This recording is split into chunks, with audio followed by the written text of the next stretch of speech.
પરણેલા ભાઈઓ કોણની ઠીઠી ગળે ને આ વાત સાંભળી લેજો. નવરાત્રી હતી એટલે ઘરે ઘરે બધાય બૈરોના દુખાવા ગાયબ થઈ જતા.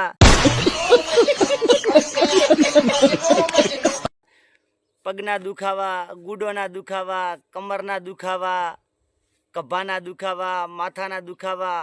કેમ કે નવરાત્રી હતી, ગરબે રમવાનું હતું. અરે બાપ રે, ये तो धोती खोल रहा है. અને હવે નવરાત્રી પૂરી થઈ ગઈ એટલે બધાય દુખાવા પાછા આવી જશે.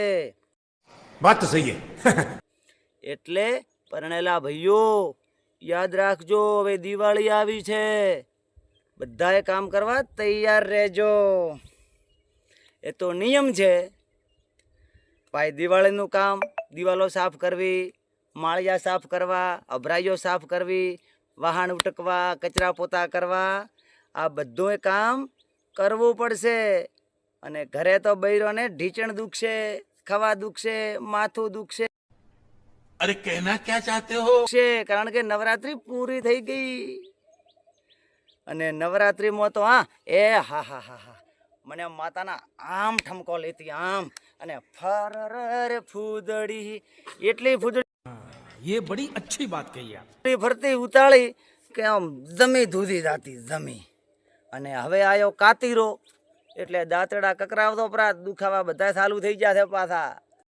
बात तो सही है. ઓવે. અને હાવણો રાખતો હાથમાં મજબૂત એટલે હટ ગરથાર બોરાય કમ્પ્લેટ. હાવણો લઈને તૈયાર રહેતો. બધું વાળવાનું છે, ચમચમ છે, એટલે બધું કરવાનું છે. એટલે ભૂલી જાતા નહીં. હવા દતો પહેણવાનો. એટલે મેં મારું કામ કરી નાખ્યું છે. દાંતડા કકરાવીને તૈયાર છું. હું હાવણા લઈ અને કોમ અડધું કર્યું છે ને અડધું કોમ ચાલુ છે. હેડો ભાઈયા, દવાખાને 2000 દેવા પડશે, એના કરતા દુખાવો થઈને તો પડી રહે.